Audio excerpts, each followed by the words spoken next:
I can assure you, slavery is over. Jim Crow is dead. What do you tell your black kids? Because I don't know, I think maybe he's, in an interracial marriage. I have nothing against that, but... You are too. You got a white man on your back every night. This is where the controversy started. Wesley Hunt said this, which is the same thing that every black ancestor that we have would be saying if they were alive today.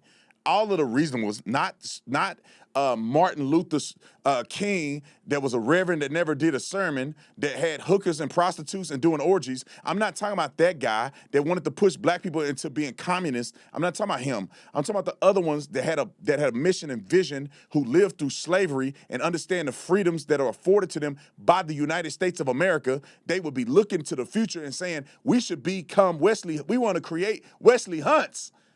We don't want to create Don Lemons. Black people used to be religious. They want a strong black man that's educated, that has a family, that's believing in the American dream. That's why black people didn't leave here. They stayed here to reinvigorate or be a part of what was already promised, and that is the American dream. They didn't want Don Lemon with a man on his back every night.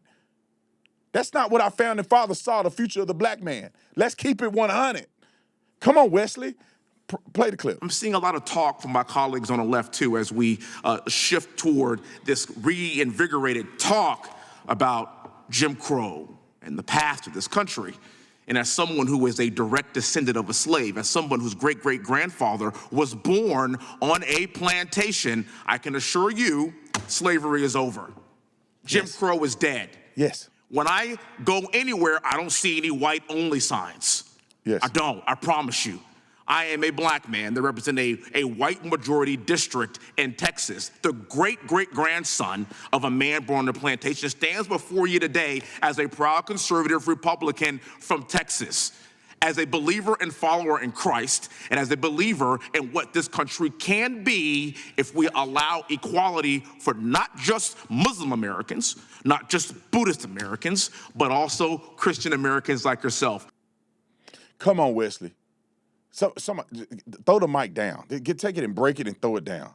There's nothing else that needs to be said.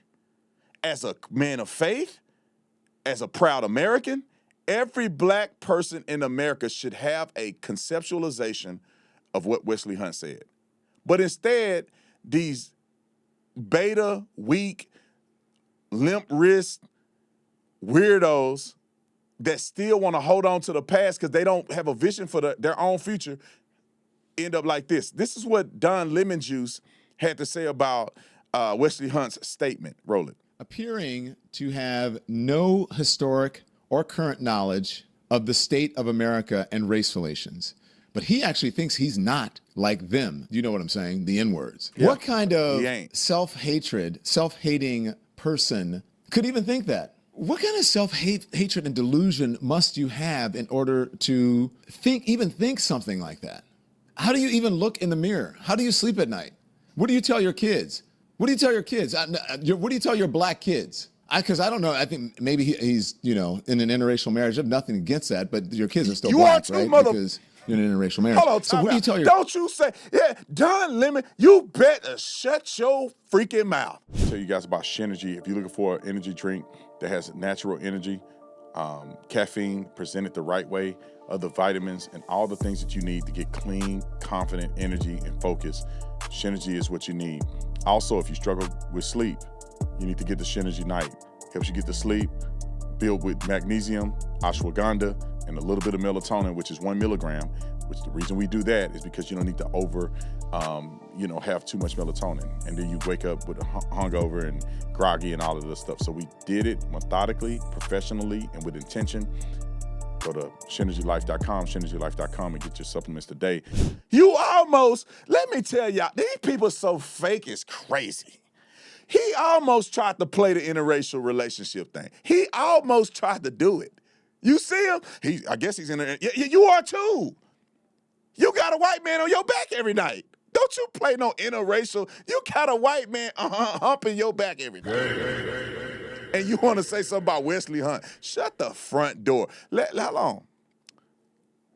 What do you tell your black children? Both of my kids are, according to y'all, black. I don't tell them nothing that I wouldn't. White people don't tell their kids. You work hard, you believe in God, you have integrity, be a good person. You know what I'm saying? Pursue excellence, believe in yourself. What else am I telling them?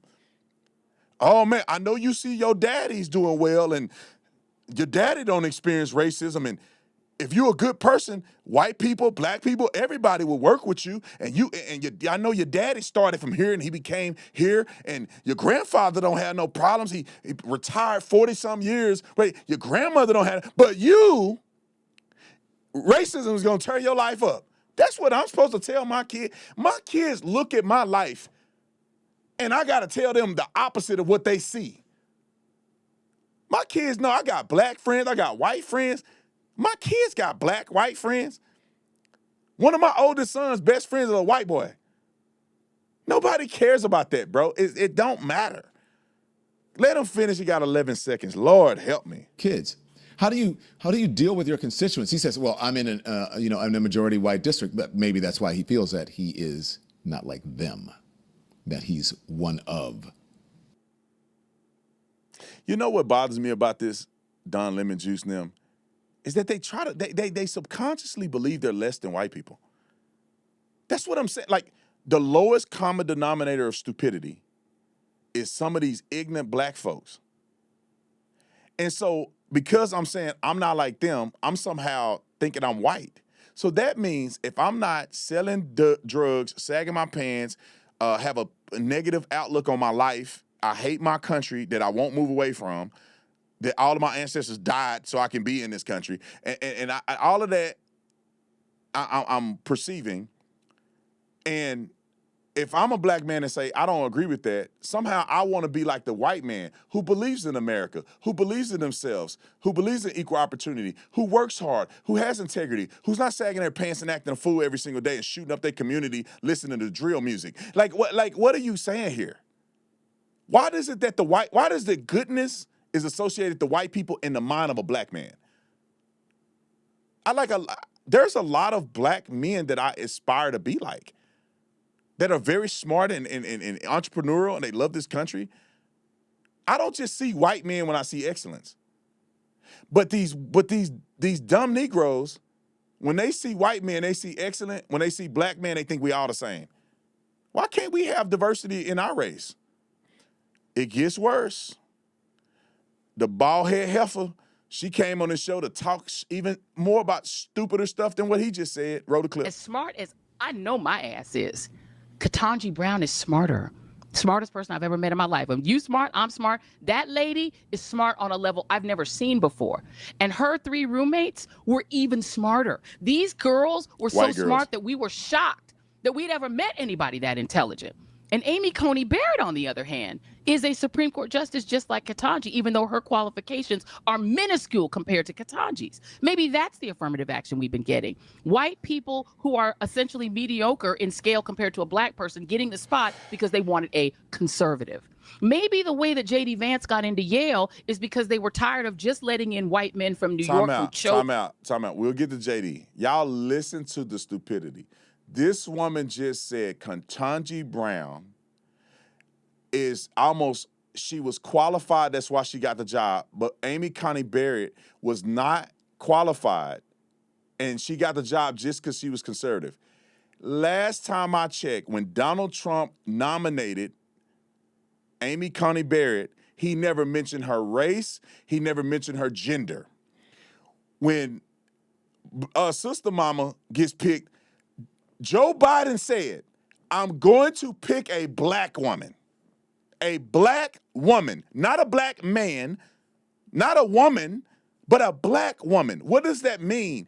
That means that he is saying, I don't care if you're more qualified than Ketanji Brown Jackson. I don't care if you're a man and you're more qualified, a woman and you're not black and you're more qualified. I don't care. I'm going to pick her because she's a woman and because she's a black woman.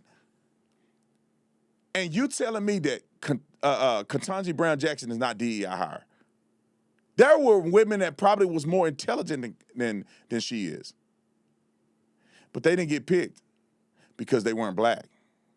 There's probably black men who were far more intelligent and qualified to be on the Supreme Court.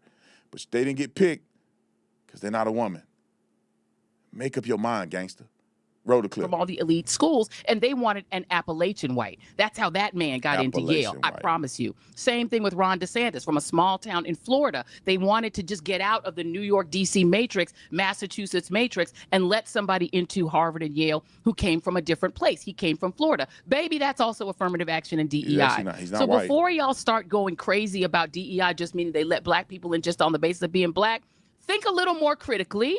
And think about the fact that it's also disabled people, military veterans, people who come from Appalachia, white folks who come from Alaska and different places that they don't normally come from, indigenous people, Latinos, Asians. And the last thing I'll say about this, for all of y'all people on Fox that are going to clip this because y'all mad about affirmative action, because yes, I embrace affirmative action because I belonged at Harvard and I was smarter than all the legacies I went to school with. Time out. I want y'all to understand her history real quick. She admitted that she wasn't as qualified to go to Harvard. And she was let into Harvard because she's black. This woman is such a hypocrite. She was not smart. She did not go. She was because she was black. Look at how she talks. Look at how she presents herself. Look at her arguments. Her logical reasoning behind things are pee poor. They let you in because you were black, sis. You're not smart at all. That's why you're on a podcast with Don Lemon right now. All right, 50 seconds left. Roll it. Who only were there because they were rich and their parents had a name on one of the buildings and they didn't go to class and I did. So I'm just going to let y'all know that we see affirmative action as these schools searching for people they wouldn't have ordinarily found without deliberately looking for us. They would have just let the same mediocre white men from rich families in. But instead, they let me in. And because of that, you now have the ability to attack me, right wingers. You have the ability to know who I am when I don't know who most of y'all are. But you know me because affirmative action brought me your way. Tell the Lord, thank you. Be grateful for all that God has given you. God knows what God is doing. She a smart, smart lady. She's probably black. And she definitely black. Joy Reid, thank you. It's funny. I wonder why Don Lemon get a pass, though. Because they often criticize people for being in interracial relationships. And Don Lemon gets a pass. Because technically, you ain't black enough if you married to a white woman. If you're a black man married to a white woman, they criticize you. But you ain't black. You ain't right to the barbecue. You got a white woman and your kids mixed. But then they let this gay dude, it's because he's gay. They let him hump on a white man and they go, oh, no, we act like we don't see that. You know, let me just say this and then I'm going to skip over the Odyssey. I want to talk about the dummy of the day because this segue right into this black foolishness. But let me just say this, man. For everybody that's watching this, that reasonable, rational people are so far removed from racism that, I have never been treated poorly, consequentially poorly by white people. Never.